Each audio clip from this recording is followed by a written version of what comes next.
Welcome to the Property Elite podcast. I'll be your host, Jen Lehman, chartered surveyor and co-founder of Property Elite. Stay tuned each week for more on industry hot topics, market updates and new RICS guidance. In Jen Lehman's last ACES article, she wrote about the power of mentorship and how the current generation of chartered surveyors can help the next generation to get qualified. As an APC counsellor, supervisor or mentor, it's likely that you will want to, or be asked to, provide an EMOC interview to your candidate. This is an essential part of an APC candidate's journey to becoming MRICS and provides a realistic test of how they will perform in the real thing. Official APC interviews are conducted online by RICS using Microsoft Teams. On this basis, we recommend that EMOC interviews are also conducted using Teams so that you can provide candidates with accurate feedback on their performance using the same platform. If you have the opportunity to provide your candidate with more than one EMOC interview, perhaps do one in person and then the second or final interview online. It is easy to run a solo chaired and assessed EMOC. If possible, however, you should bring in colleagues to perform the three key roles of chair, assessor 1 and assessor 2. The script and roles that each of you will follow will depend on if you have a solo panel or a panel of 3. Either way, you should follow the official RICS script and interview structure to simulate what the candidate will experience in the real thing. Head to our blog page to find a full rundown of how the interview should be structured. We recommend that all APC counsellor, supervisor or mentor undertakes the RICS assessor training, providing that you have the time to commit to providing real-life assessments for RICS. This will provide you with the best possible insight into how the interview process works and best practice for assessors. You can also undertake your chair training and further assessor training for the other APC routes, such as SPA and specialist. The interview must last for exactly 60 minutes, no less and no more, unless the candidate has any access arrangements or special considerations where additional time may be allowed by RICS. We recommend booking a 2-hour slot when providing an EMOC interview to a candidate. 20 minutes for the welcome, 60 minutes for the interview, and then 40 minutes at the end for feedback. We recommend following up the interview with a written feedback report. The RICS has a template you can download from their website. At Property Elite, we use online software called otter.ai to record and provide summaries and transcripts of EMOC interviews.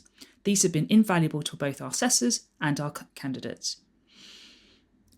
If you feel comfortable to do so, then you may wish to allow your candidate to record the interview so that you can review sections with them. This could also include their verbal responses and use of body language. Preparation is essential to provide an effective EMOC interview. This includes reviewing the candidate's submission and preparing areas of questioning or focus. We do not recommend having a stringent list of questions that you will ask, as the questioning will take its own path once you get started. However, some cues and starting questions will help you to structure the interview effectively. Try to avoid just reading out questions. The candidate's answer will often provide areas to ask follow-on questions and explore their advice, level 3, actions, level 2, or knowledge, level 1 further. To conclude, here is some advice on best practice when delivering your EMOC interview. Firstly, base all the questions on the candidate's declared competencies and experience.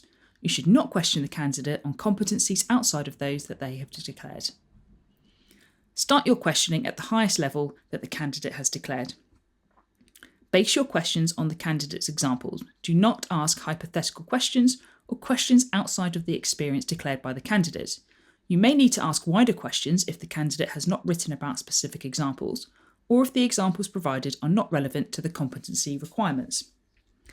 Do not use stock questions or focus your questioning on level 1 if a higher level has been declared. If a candidate does not reach the highest level declared, then you can work down the competencies to assess their competence.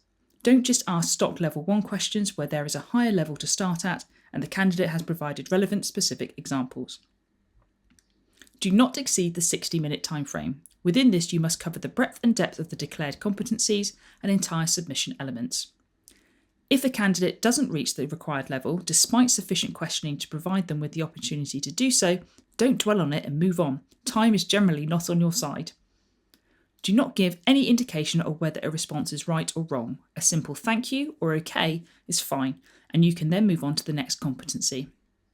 You can tell the candidate which competency you are questioning them on, but do not tell them the level that they are being questioned on. That said, asking about specific examples may give this away in any case. Make ample notes as you go to allow you to provide feedback to your candidate. And finally, good luck. The more practice you have in providing e-mock interviews and assessing official interviews, the better assessor and counsellor or supervisor you will become. Like everything, it is a skill. The best assessors provide a constructive and positive environment for candidates to succeed in. We are not here to be gatekeepers or examiners. We are here to facilitate an environment whereby candidates can demonstrate their competence and advice. Assessing can be nerve-wracking, and your candidate will no doubt be nervous too. So be kind to yourself and your candidate and work with them to provide a fair and equitable outcome. Thanks for listening to the Property Elite podcast this week.